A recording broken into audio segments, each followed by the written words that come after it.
Hi guys, how should the UK respond to Donald Trump's tariffs? In the case of the EU, it went from a 20% tariff back to a 10% one while doing nothing. China got into a tit-for-tat with Trump and eventually saw tariffs on electronics like chips, computers and phones lowered, all the while China refusing to dance to Donald Trump's tune. So how should the UK respond? Well, the Business Secretary Jonathan Reynolds, along with the Prime Minister, seem to think a deal with Agent Orange is the best approach. Do they believe that the special relationship is still a thing, or are we talking about something else?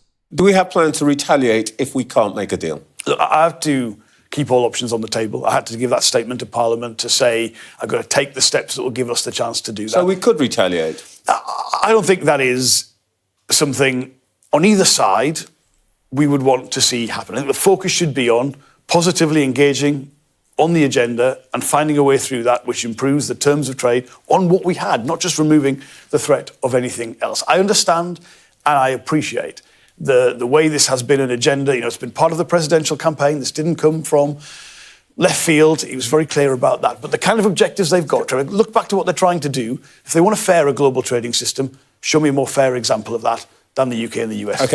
Okay, I honestly think this is all just smoke and mirrors. I think this is a wait-and-see approach.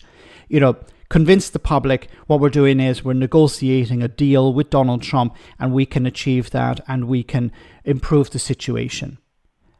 I honestly believe that they know that that's not achievable because Donald Trump is not somebody you can negotiate with. Look at what's happened over the last number of weeks. He imposed tariffs on the EU and then removed them, even though the EU did not negotiate that removal, or reduce them, I should say. What's happening with China? He imposed tariffs on China, they responded. He imposed other tariffs, they responded. And now recently he's removed tariffs or reduced tariffs when it comes to electronic goods like computers and chips and TVs and stuff like that. But that was pressure applied from within the Trump administration. This was not something that China negotiated.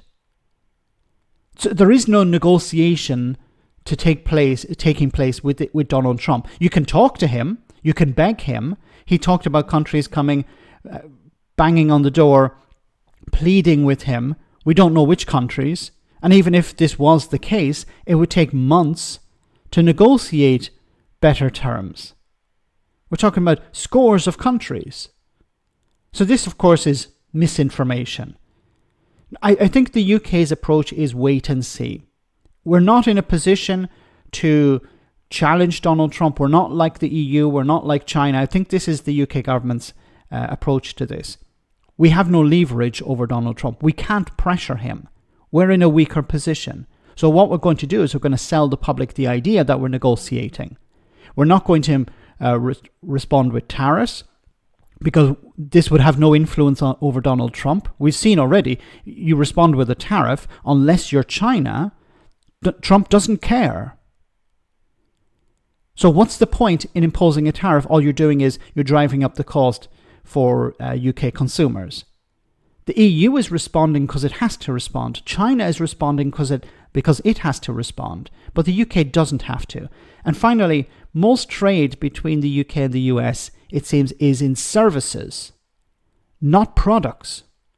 So what's the point in getting into a tit-for-tat with Trump on tariffs if most of the trade is not tariffed? So I think the UK government's approach is, look, for the public, we say that we're negotiating, when in reality, we can't negotiate with Donald Trump. Nobody can. We'll sell the idea that we're not going to respond with tariffs or we're keeping the door open, when in reality, we're not going to do that because there's no value in doing it. And finally, we're not going to mention services because, well, that's where most of the trade is, but the public don't seem to understand that. The public seem to think that we sell lots of products to the US. We're in a strong position. There is a special relationship, when in reality there is nothing of the sort. I could be wrong here. I am not privy to the negotiations taking place between the UK government and Donald Trump's administration. But I think whatever negotiations are taking place, they're pretty useless.